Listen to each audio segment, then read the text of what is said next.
Hello again. It's showtime and warm welcome to my next LinkedIn Live. My name is Václav Šulista, career consultant and honorary consul of Czechia in Basel. And here is my dear friend Eduardo. A warm welcome to the session, Eduardo. Hello, Václav. Thank you so much for hosting me for the second time here and for hosting me in your live for so many times over the last 5 years. Thank you so much, Eduardo. It's funny because we never met at Novartis, where we both used to work, but we met on LinkedIn. And Eduardo is one of my favorite LinkedIn content creators because his content is all the time absolutely authentic, human, and you are one of the people who gives away freely, and this is exactly my philosophy of life. So you are a true inspiration for me.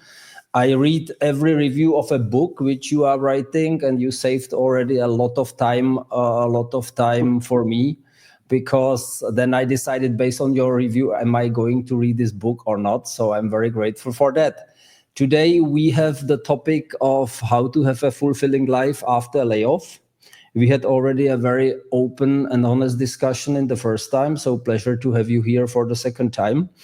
And I would love to start with your personal story. So, how did you perceive your layoff emotionally, mentally, and practically?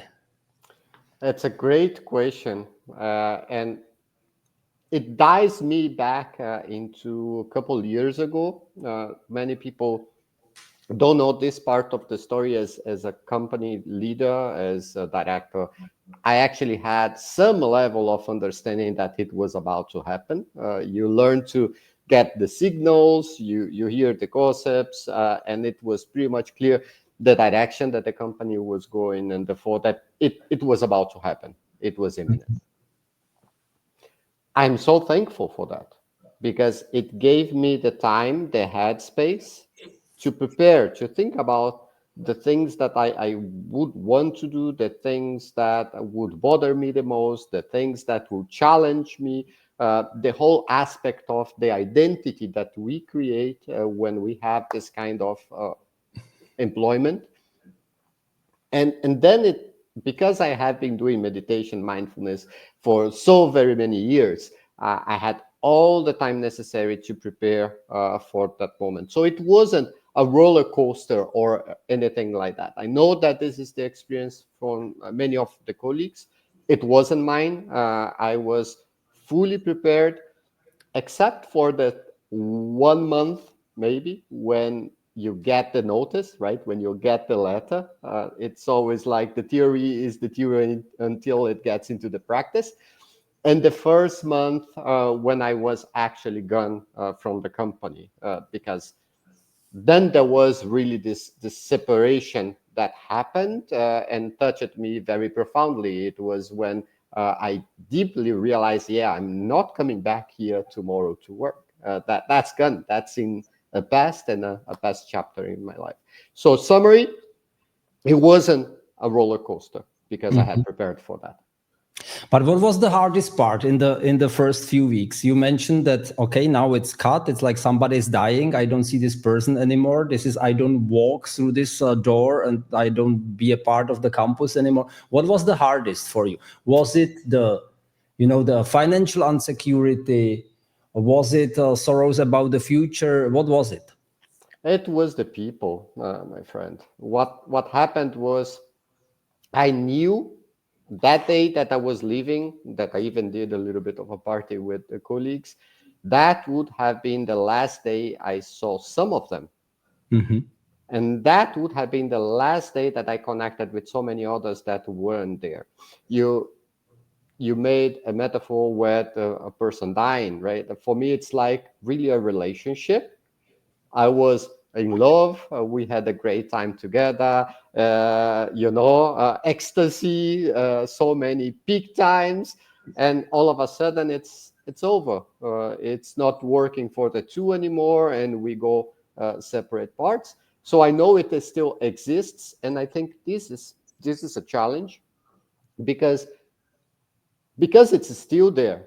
You are tempted to think, okay, but I could have made it work, or it could have been different, or anything like that. But it's not true, because we went different paths, and that's okay. And that's the funny, because Novartis as a company was able to build a very, very strong of a team spirit. So I'm left the company 7 years ago, and I still talk we when I talk about Novartis. That's crazy. Huh? Oh, yes. After 7 years, there was like, I don't know what it was, but there was a very, very strong cohesion between the people. And you are specifically one of those who is not only expert on the IT part, but as well very strongly emotionally involved with handling people and your team and so on. And we see it very nicely on your LinkedIn post. But where was the moment that something shifted for you? So that's not only a threat, but that's an opportunity as well. When did this came to your mind? That was honestly 2 years ago, when it became clear to me that my position would be impacted, because I was soft informed about it. So I got to understand what the plan would be, and that I had to do, obviously, the handover to a person, and we had to prepare before triggering all the events that would be triggered by the separation. I immediately changed into, what can I do with this kind of mode Mhm. immediately. And I feel it's something that I have been working with some of my coaching clients. You don't wait until such a big event happen to be prepared for it.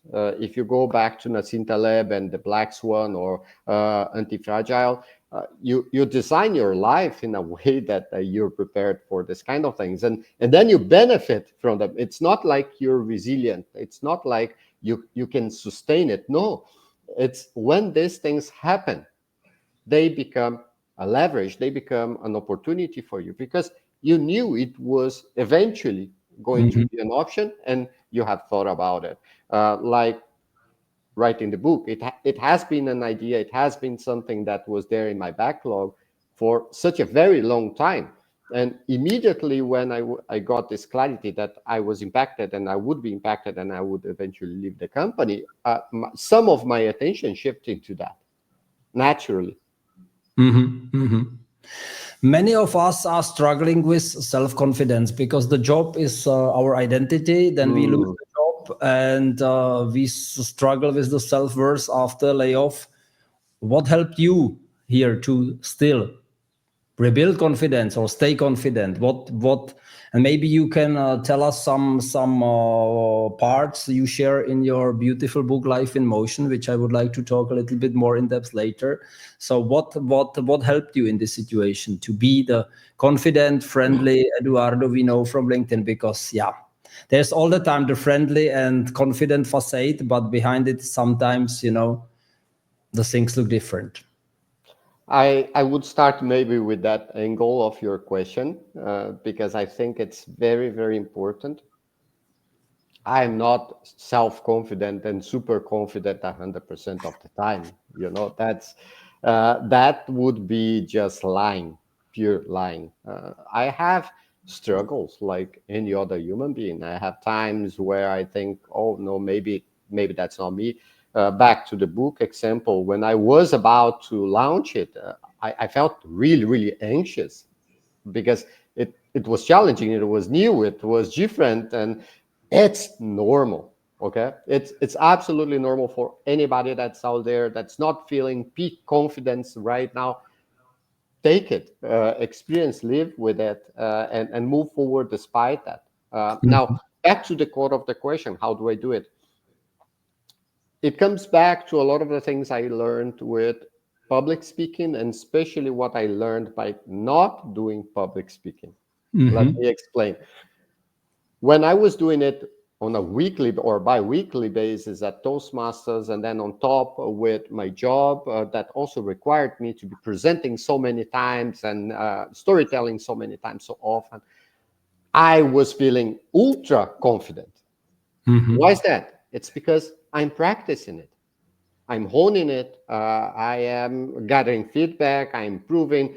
It's natural. It comes through because we are excelling in the craft, and we can see that, and we can see the results, and the results are reinforcing, of course. And then I had a little bit of a break and was invited once for speaking at an event on supply chain management. Okay. And all of a sudden I'm there and I wasn't feeling that confident anymore. And I stopped just before my speech and I thought, why would that be? I have done this so many times. And then it came true. Of course, I haven't been practicing. Mm. My emotions, my brain is not connected to the experience in the same way it was connected to the experience Mhm. before. And then what can you do? You can just access those experiences and those memories again. And it's a matter of truly 5 minutes. If you can access advanced NLP techniques, then you can do it even faster. You just go back to these moments. You feel, you close your eyes, you see yourself there, you try to get the smells, you try to get the sounds, and all of a sudden the emotions start coming up again, and you start feeling confident again, and then you just do it, and Mm. then you reinforce it. Mhm. That I can confirm that I started to read from the Holy Bible in the church like at the age of 10. And then you are there, there's the Christmas Holy Mass, and the whole church is full of 500 people. And basically, you get used to it as a kid. And today, you can throw me in the Halle Stadion in Zurich. If I know what I have to talk about, I even don't get, I don't say, I don't have five pulse beats. It's just, and it's the same story. Practice is everything. Very good. It is. How was it in the beginning? Did you think, okay, now I need to find a job, or I use this as an opportunity and set up my coaching business? How was it in the beginning? The more I live, the less I am into dichotomies. Uh, so what's happening now and what was happening before is I'm not looking into one option. I do either this or I do that. Hmm. I'm looking into what we now call portfolio career, right? Hmm. So I can do and I can be in a company and I can do a job that looks like this and like that at the same time that I have my coaching business, at the Hmm. same time that I become a writer, at the same time, and we understand that, and the ladies understand this even better than we do, at the same time that we can be at home with our families and play a very strong key role there together with them, at the same time that we can be friends and we can be children of our parents and so on and so forth. So I think this was a big shift, to be very honest with you, up to the point that I was there and I was happy there and doing my day-to-day work and delivering results. I did I did see myself as a corporate animal, like I said. Hmm. Hmm. This is me and this is my identity. And that's what I do, and what I do confuses itself with who I am. Hmm. And from that point, I stopped seeing that.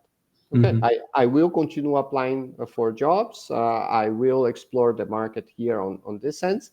That doesn't stop me from developing my business, doesn't stop me from doing partnerships, doesn't stop me from growing my life and expanding my life in the way that, to be honest, I saw brilliant people like you doing. Hmm.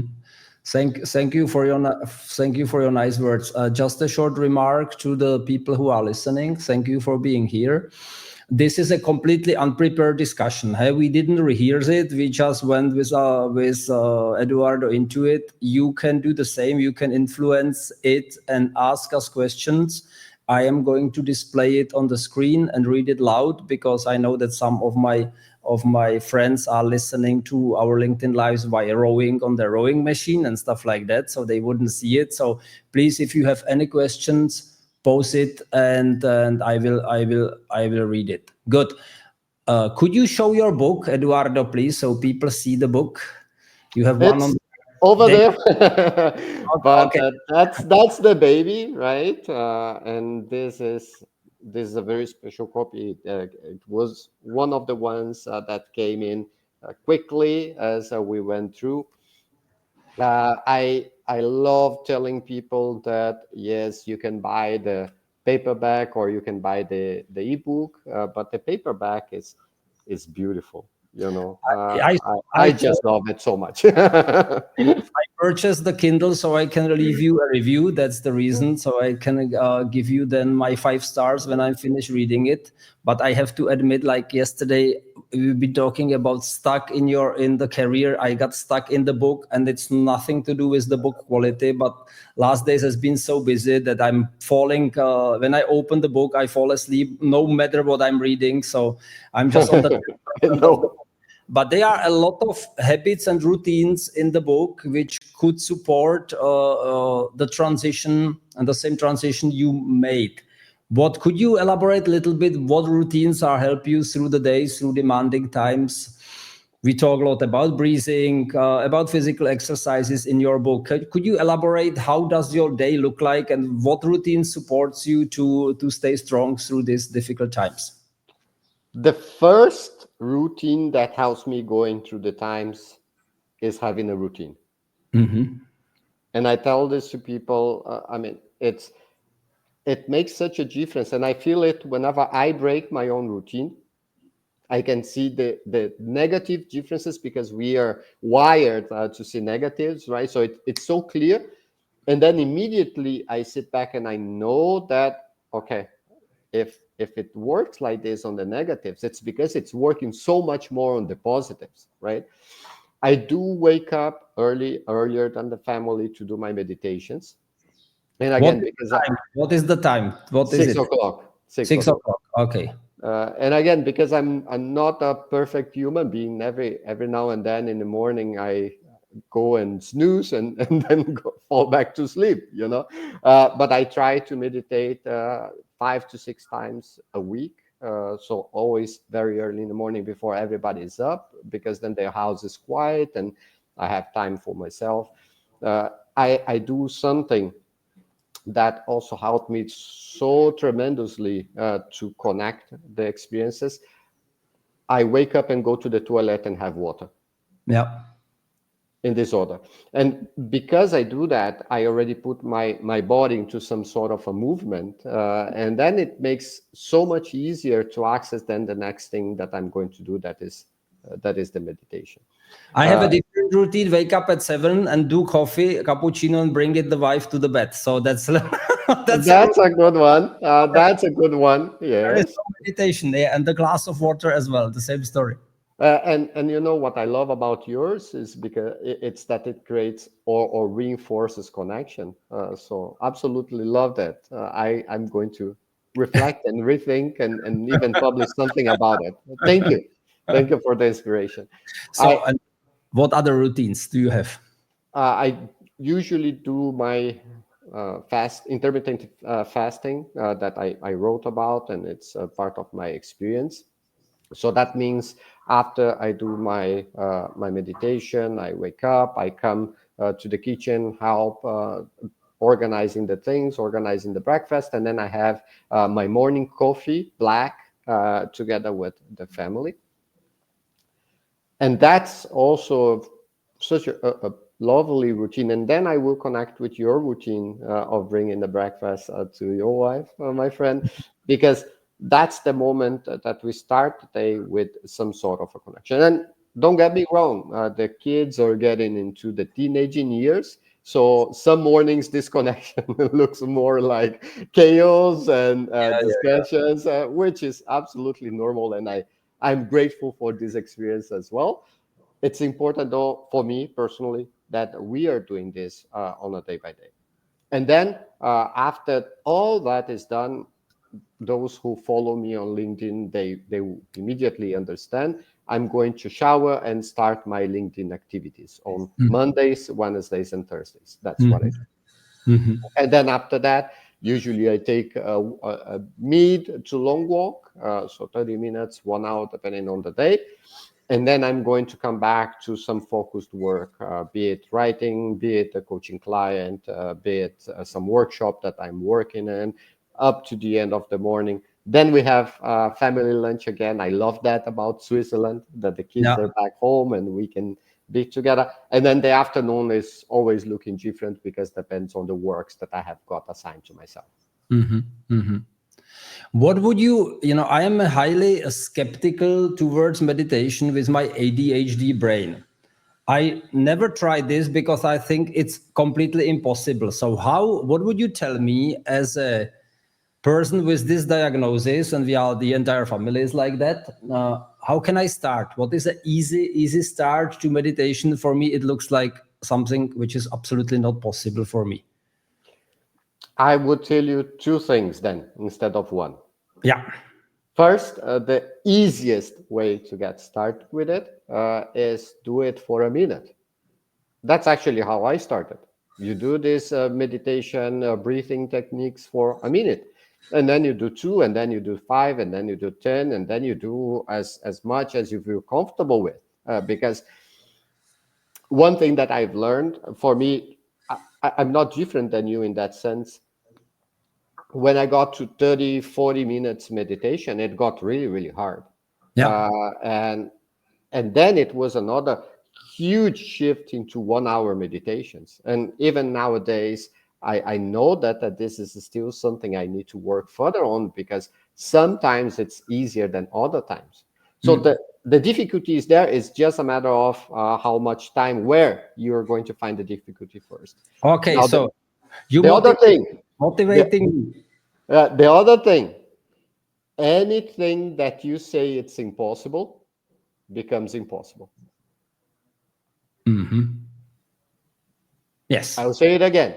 Yeah. Anything that you say it's impossible Then it's becomes impossible. No, that's the way we program our brain. Yes, Yeah. yes. If you get up in the morning, say, "Oh, shitty life, don't expect a good life." That's yeah. It's not esoteric nonsense. The positive thinking is an exercise of mind and not a way to think positively, which is a complete nonsense. But it's exercise like doing push-ups or pull-ups. You And this, create a reality. You yeah, create a reality all the time. I am having this discussion often here home. Again, with the teenagers, the things are slightly different. And sometimes my daughter wakes up in a very bad mood, And a couple of times I told her, hey, you're creating a reality for yourself. And then after a little bit, something happens. She's going to break a glass. She's going to hit the table. She's going, you're planting that to yourself. So expect it. That works for the negative. That works for the positive. As simple as that. Probably I will start and try because I learned already a lot about breathing exercises through Sylvia Kaiser. Sylvia Kaiser, you She's find great. her on LinkedIn. She's really great. She has a lot of practical tips there. What I learned, the nose breathing is very, very important. And today I am able to put up my heartbeat to 180 and still breathing through the nose only. That was something I thought that's impossible. And you have some other stuff. It's not only mindfulness and meditation. I know that you are a role model of rebuilding yourself from a very weak person to a very strong guy who is able to do pull-ups, many push-ups and stuff like that. How did you go about this? Because this is something which very strongly resonates with me. I think I have said to myself so many times, this is impossible. I remember I was like 20, 25, and I would see these guys doing the pull-ups, right? And no, I cannot do it. And you think I was so much younger. And I was going to the gym and I was lifting weights and stuff. And still I couldn't do it because it was impossible, right? And then it was around times of COVID. I had been investing in mindfulness, meditations, affirmations, visualization, and so on for quite some time. And I thought, okay, what if I would change the way I see it? What if I would change and see myself doing it and see myself making it happen? And don't think that it's only energetic kind of thing, esoteric. It's not. I started researching. Okay, how do people that couldn't do one get to do one? And I read all sorts of techniques, all sorts of equipments that you could do, and I worked hard. It was It was probably a couple of months, to be honest with you, from the time I was resolute that I wanted to do one and I could do one to the time that I did the first one, unassisted. So you started working with bands, supporting your way up to the bar? Yeah, I couldn't even do with the bands. First, I had to develop some forearm strength because I couldn't hold the bar. Yeah. It would hurt, it would burn, and I was not used to that sense. It's so interesting, right? Because it's not necessarily that I don't have the strength or I didn't have the strength. It's just that my nerves, my brain, they are not used to that sensation, and it's going to work against me when I'm trying to do it the first times. So by first week was only aiming to be 30 seconds hanging on the bar. Only. Yeah. That's Only, enough. Yeah. only. Only. Yeah. And then I moved into assisted. Specifically for pull-ups, I have found that the negatives are really, really helpful Yeah. to get you there, because then you're doing half of the movement and the body's getting more used to it. And when you're doing the little jumps, you're kind of doing it, right? So you start getting a hang, and it's again all the brain getting wired to do that. And recently, I'm going to eventually publish another video on that. I have been doing the L sit, and I was inspired by you because at the beginning of the year we were talking about how to get done with one exercise, and I thought, well, I recommended him this thing, but what could I do to challenge myself and get something like that done? And I know that my core strength and flexibility are not my strength suits. So Same let here. me go there, attack it. And the first few days, if you don't know the L seat, you're in this Yeah. position, right, with the body. And the first days, I was laughing so hard because I would just tumble one side and the other side. And you do once and twice and three times, and all of a sudden you're getting a hang of it. It's incredible. It's amazing. Yeah, and we are not the youngest guys, so it's No. still. I started to regularly exercise at the age of 60, and so after 2 years, I had to replace the entire clothing because I don't fit into measure. I could never think that it's possible without any anabolics to get to the strength in such a late age. So that's I think this is very important, like the tiny daily steps. If you have a goal, break it down. It's so simple at the end, and try to improve 1% a day, and then you will get there. Yeah. It's simple, but this part that you just said is not simple. No. A lot of people think that they can't get things done because it's too hard or anything like that. It's not. It's because you need this discipline through Yeah. time, and that's hard. It's Yeah. not a thing that you have to do that's hard. It's the discipline to sustain it over 6 months, 1 year, 2 years. For how long do you have your business? We talk a lot about that. Yeah. So it's 7 years. Yeah. And then people want to have your success in 3 months. Yeah. Man, you're No. just doing it wrong. Yeah. Yeah. Basically, that I'm highly intensely working on LinkedIn for 6 years. And I didn't do everything right from the beginning, that's for sure. But now I'm starting to harvest the fruits. And it takes definitely 2 years to make a significant change on whatever it is, on your body, on business, whatever it is. Yeah. Another question, Eduardo. So today you are helping a lot of people who are in similar transition as you have been. What patterns do you see with the people, and what advice do you give the most? I give the most an advice for them to connect with you, because unfortunately the No, market is no. really hard, and it's a tough situation. I guessed you would ask me this question, and to be honest, what I want is to work more with people that are a year or a few years ahead of that situation, because when you get impacted, if you haven't prepared, it's going to be hard, and then you need things like immediate support. One thing that that comes up quite frequently is the financial aspect. You probably heard that too, right? So you're sustaining your family, maybe you're a single source of income. I was a single source I was a Was single my source of case as well. income. So I understand the challenge. Of course I understand the challenge, but man, I have been preparing for 15 years, 20 years to get to this point and not have to worry about it. So when I talk to a person and the person is saying, yeah, the situation is like this, I can understand, but that is no magic pill.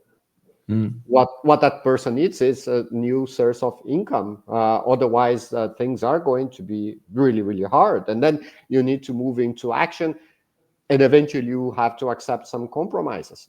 Because that's the situation you got yourself in. So for those that are there, for those that are going through it, yes, taking action is what is going to change their situation, right? If they didn't prepare, they need to move there with a lot of intention to their plans, to career re-engaging into the market, networking, creating opportunities, and so on. What I hope is that I may touch a few hearts that are going to listen this message now and get prepared for whenever this happens in the future, because it is going to happen in the future. And then that angle, especially the financial angle, is not going to be a problem. And the other You big talk problem, about this in your book as well. I So do, I do, I do, creating financial freedom and financial independence. And the other thing that you mentioned at the beginning of our chat today is the identity. And that's a little harder, right? Because even with all my meditation and mindfulness, I also got a lot into it. I felt sucked into being part of one bigger identity, that is the corporate and the job and the role and so on. For that, what I recommend people is, first of all, give themselves time, because they need to heal. That is, again, no magic pill. It's not going to happen overnight. The other thing that helped me a lot, and I have seen helping other people, I have seen helping my friends with whom I have been exchanging here, develop hobbies. Work into something that you like, that is a passion, that doesn't necessarily is going to create you money or opportunities, but that they are going to keep you somewhat busy, a good busy, positive busy, where you feel some sort of a fulfillment and happiness, joy. And then you start creating a different identity for yourself. You start seeing yourself as more than just that person in that job. is there something what we should stop saying to people who are being laid off? Because what I see a lot of daily practice, that people are very, very quickly here with some superficial advice. So is there anything what you would strongly advise people, do not say this to the unemployed? It's difficult. Let me compound on what you just said. First, listen to them, because every situation is a situation. Every person has a different view of the world and of themselves. And we were talking about financial situations. That's something. Maybe you're talking to a person that is facing some health issue themselves or the family. That changes everything as well. So listen to them first, and then talk. Right, depending on what they need to hear. Ask questions first, ask how Yeah, they feel, ask how hard it is, and yeah, stop giving superficial advice. yeah. Because I hear it so many times. Yeah, all will be good. You will find a new job. Yeah, come on. Yeah, what should I do No, with this kind of statement? Yeah. no, all will be good. I surely hope it all will be good, but that's not a fact, right? And we need to separate facts from opinions and wishes. How can communities as a LinkedIn help people who are going through this transition? Because we are both highly active on LinkedIn. Do you have some success stories, or some those kind of stories which people love to hear and they are feeling motivated by those? Could you share something? So how can this amazing medium like LinkedIn help people? I have a few stories like that. I have a very good friend in Brazil. That was a big surprise to me because I publish content mostly in English, and then I'm not really connected with that community. And and he was telling me that he engaged with my content, and then he engaged with the content of a few of the people we exchanged with. Your content, he mentioned the ones from Dana Rollinger, from Lottie, who's not posting anymore. But anyways, and he started using that in the interviews he was doing over there in Brazil. So he had to do a lot of translation and maybe cultural translation. But he took all these insights to rebuild the way that he was working towards interviews. And again, he didn't contract or hired any of us, right? It was purely what we are Yeah. giving to anybody that is connected here in with your content, with our content.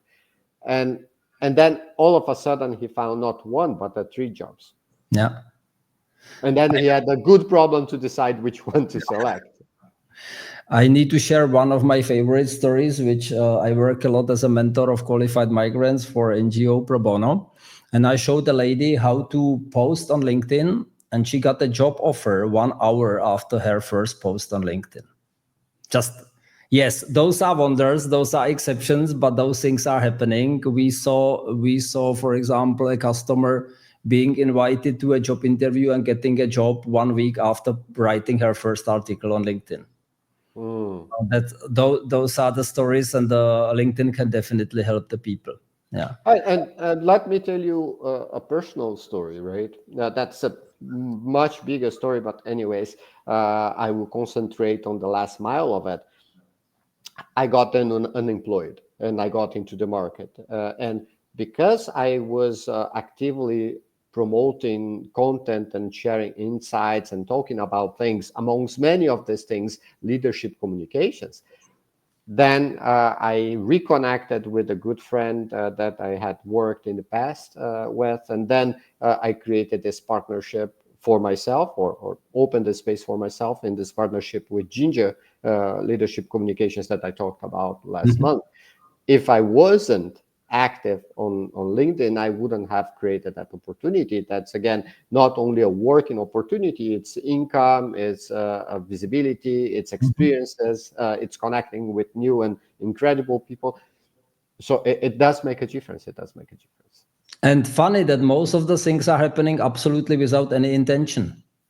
You didn't do this to get this, probably No, no. intentionally. You just do stuff what you are strong at. You publish it, you talk about it, and suddenly magic is happening in the background, which is amazing. But I would say we do it with intention, and I know you do it with intention too. We do it with the intention of help, of give, of creating something of value to other people, and this always comes back to us. Yeah. Always. And I think this is the golden rule of LinkedIn: add value to your network, make people learn something, share your experiences, share your vulnerabilities, because we are, all suffering human beings. We are all afraid to die. We have all issues. I see hundreds of people, and the more people I see, the more issue I see everywhere. And those mostly polished and mostly smiling had mostly the biggest issues in the background. So. But one important question which I still prepared for you. So if somebody is watching now who is freshly going through this transition, lost the job, struggling on the job market, what is the one thing the person should hear now? And that's a difficult one, I know. Yeah, because I don't want to be prescriptive Yeah. about anything. I don't want to tell you do this or do that or connect with this or connect with that. Let's park it for a moment, and I will show a question of Anna. Thank you. Dear Eduardo, could you maybe share about your insights about how a layoff affects your partnership, especially even if the partner never experienced unemployment and he works from home? I have worked in several startups and I'm used to it, but this time it didn't end nicely, and finding a new job is more difficult. New country, relocated, the market is low. Many thanks in advance. Yeah, I love that question.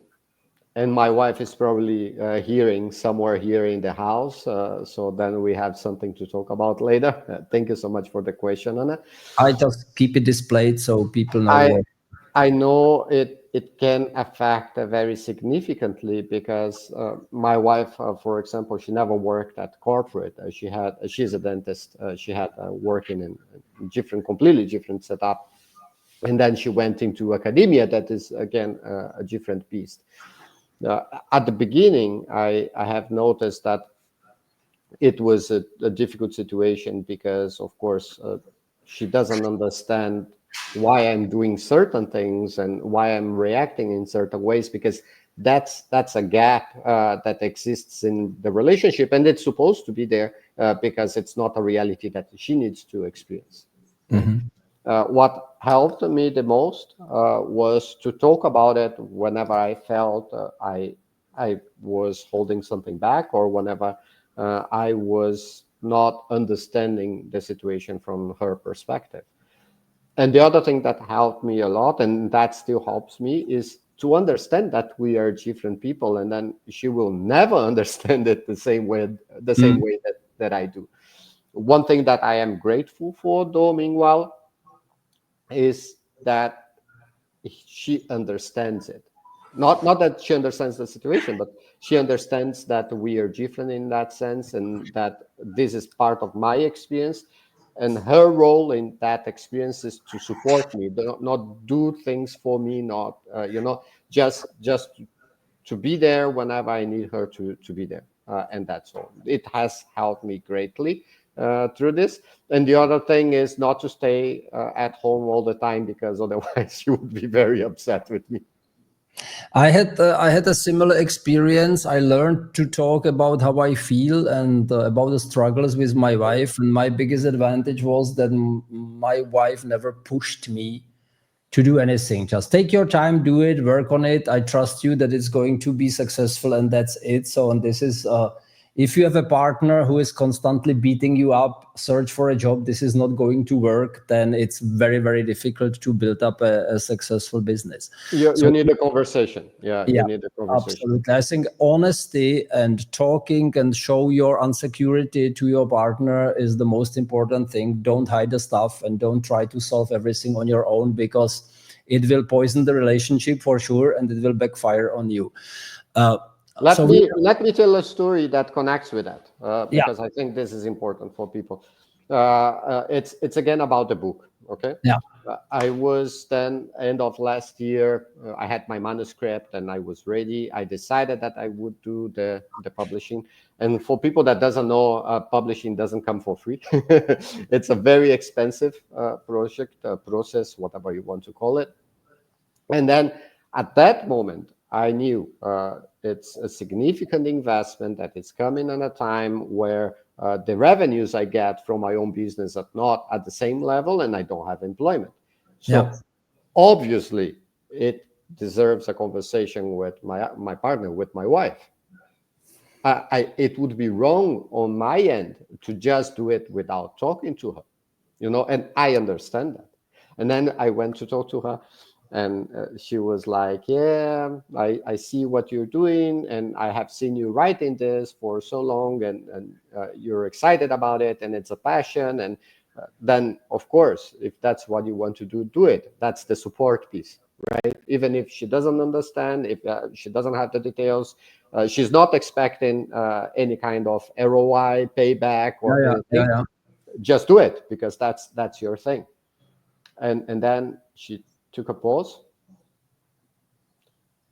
But how much does it cost? That was the last question, not the first question. And then I told her, and then she was, oh, I thought it would cost like 3 4 times that. I said, okay. Yeah, thank you for sharing this story. And this is another amazing LinkedIn Live. Thank you for that because we are in the 45th minute. Unbelievable. And I have the feeling we could easily talk about another 45 minutes. So why not make a third one and do sometimes later another LinkedIn Live? Last questions, very, very short. If you could drive it home, what is fulfilling life for you today?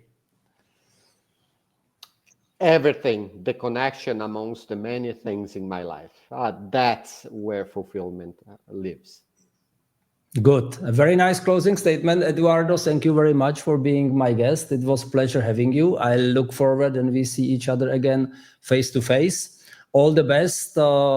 Good sales of your book. And definitely it's worthwhile, these small investment guys. You will love it because it's full of actionable tips. You can read it very easily. It's not high philosophy, but practical tips. Yeah, all the best. And thank you. Thank you for listening and have a nice rest of the day.